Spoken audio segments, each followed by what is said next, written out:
ఇది ఎలా ఉందో ఒకసారి చెప్పుకుందాం. ఈ మహాకాల భైరవుడు కొన్ని గణాలను సేవిస్తూ ఆ గణాలతో మహాకాల భైరవుడు నారాయణ నివాసమైనటువంటి శ్వేతద్వీపము దగ్గరికి వచ్చాడంట. ఎక్కడ ఉందమ్మా మనకి శ్వేతద్వీపము? కాశీలో. అందరికీ చెప్పాను చాలాసార్లు. మనము ఆదికేశవ ఘాట్, మన ఆదికేశవ ఘాట్ దాని కదా, ఈ ఆదికేశవ ఘాట్ని మనము శ్వేతద్వీపం అంటారు. అంటే నిజంగా మీరు ఆ ఆదికేశవ ఘాట్ దగ్గరికి వెళ్ళి అక్కడ ఉన్నటువంటి ఆదికేశవుడిని కానీ మనస వాచ కర్మణ మీరు ఒక నమస్కారం పెడితే, నన్ను క్షమించండి, 30 సంవత్సరాలు చాలా వెర్రివాడిలాగా నేను వారానికి 3 సార్లు తిరుమల వెళ్ళేవాడిని. అలాంటిది 5 సంవత్సరాల నుంచి తిరుమల నామం కూడా మర్చిపోయాను నేను. అంతకుముందు వారానికి 3 సార్లు వెళ్ళేవాడిని. అంటే ఒక్కసారి మీరు ఆదికేశవ మందిరంకి వెళ్ళి ఆ యొక్క ఆదికేశవుడి యొక్క మూర్తిని చూస్తే, అంటే స్వయముగా మహావిష్ణువు అక్కడ ఒక మూర్తిని సృష్టించి అందులోకి తన శక్తులన్నింటినీ పంపించుకొని, మనం చెప్పుకున్నాం మణికర్ణికా తీర్థము వద్ద ఈ యొక్క మహావిష్ణు ఆవిర్భావం జరిగింది. ఈ మహావిష్ణు కాశీ అంతా తిరిగాడు. అలా తిరిగేటప్పుడు మొదటిగా వెళ్ళిన ప్రదేశము ఆ యొక్క ఆదికేశవ ఘాట్.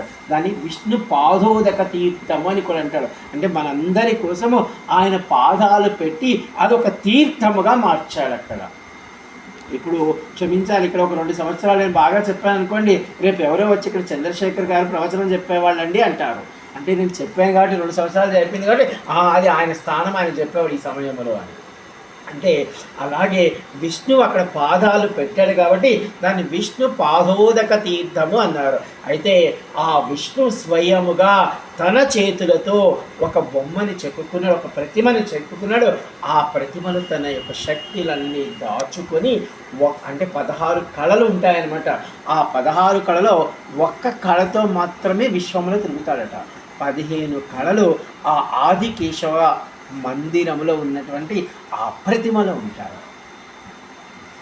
నేను వెళ్ళి ఇది నిజమా అబద్ధమా అని పరీక్ష చేసుకున్నాను. ఈశ్వరుడు నిజంగా నాకు ఆ అనుభూతి కలిగించి, నాకు తిరుమల నుండి విముక్తిని కలిగించి, కాశీయే నాకు తిరుమల.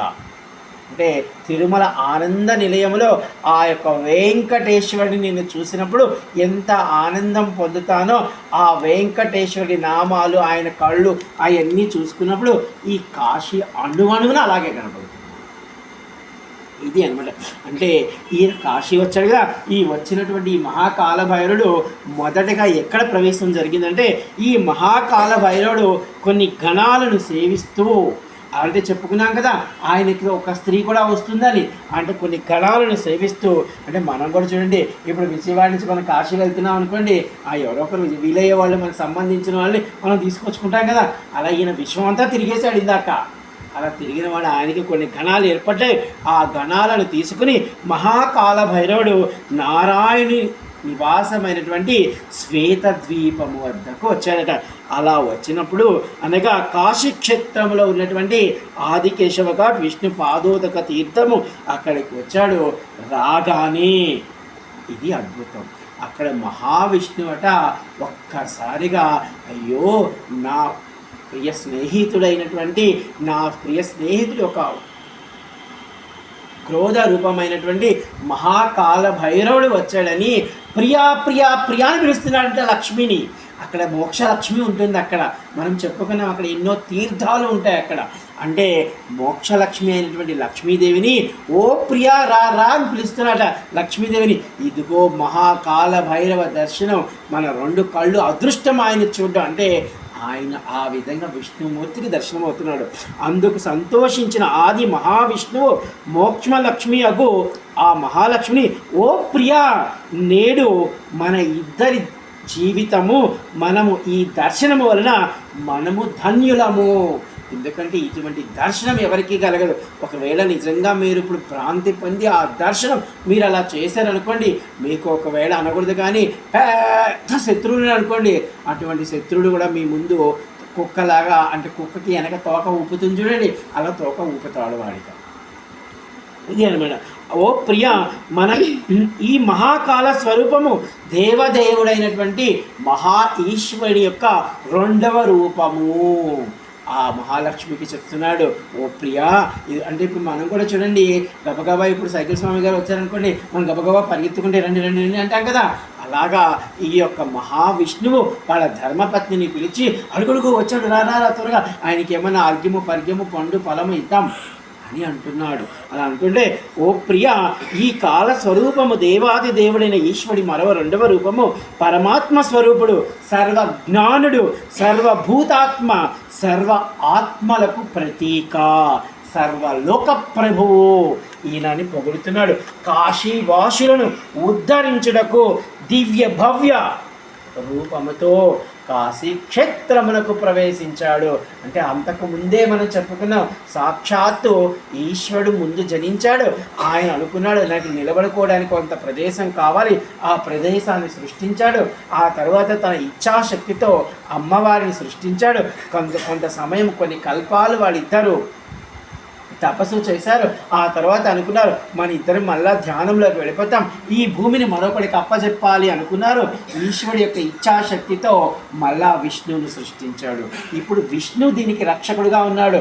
ఈ విష్ణువుకి రక్షకుడు ఉన్నప్పటికీ మరొక రక్షకుడుగా ఇప్పుడు ఈశ్వరుడే వచ్చాడు. అంటే ఈశ్వరుడు ఏం చేస్తాడు, అంటే విష్ణుమూర్తి మంచి వాళ్ళని, ధర్మాత్మని రక్షిస్తాడు. ఈ మహాకాల భైరవుడు మంచి వాళ్ళని రక్షిస్తాడు, చెడ్డవాళ్ళని సంహరిస్తాడు. అంటే చూడండి, వాళ్ళు చేసే పనిలో కొంత మార్పు వచ్చింది. కాశీవాసులను ఉద్ధరించుటకు దివ్య భవ్య రూపమైనటువంటి కాశీ వచ్చాడు. ఈ మహాదేవుని లీలలు బహు విచిత్రముగా, బహు కఠినముగా గోచరించును ఓ ప్రియా అని చెప్తున్నాడు. ఆ అమ్మవారికి చెప్తున్నాడు, ఈయన లీలలు బహు కఠినము, బహు కష్టం, మనం తెలుసుకోలేము. మహావిష్ణువు యొక్క మహాకాల స్వరూపమైనటువంటి ఆ కాల భైరవునికి అనేక కీర్తనలు చేశాడట. అంటే మహావిష్ణువు ఆ మహాకాల భైరవుని స్తుతిస్తున్నాడు. చూడండి, ఇప్పుడు క్షమించండి, ఇప్పుడు ఎవరు గొప్ప అంటే మహాకాల భైరవుడే గొప్ప. అక్కడ మనం ఇందాక చెప్పుకున్నాం, మహాకాల భైరవుడు వైకుంఠము కూడా పోయాడు, కానీ అక్కడ ఆయన దోషము పోలేదు. అంటే క్షమించాలి, వైకుంఠము కంటే గొప్ప స్థానం ఏమిటి, మన కాశీ. అంటే మనం ముందే చెప్పుకున్నాం, కాశీలో ఒక చండాలుడు తిని పడేసినటువంటి ఎంగిలి మెతుకు మనం తినామనుకోండి, సాక్షాత్ ఇంద్రలోకములో దేవేంద్రుడు పెట్టిన మహాప్రసాదము కన్నా ఈ ఎంగిలి మెతుకే గొప్పదట. ఇదన్నమాట. ఓ ముక్కంటి, నీ కీర్తన, నీ దర్శన పునర్జన్మ లేని స్థాయికి తీసుకెళ్తుంది. అంటే విష్ణువు చెప్తున్నాడు, ఎవరైతే నిన్ను దర్శిస్తారో, ఎవరైతే నిన్ను కీర్తిస్తారో అటువంటి వారికి పునర్జన్మే ఉండదు. ఎందుకంటే ఇందాకే చెప్పుకున్న, వాడి పాపాలన్నీ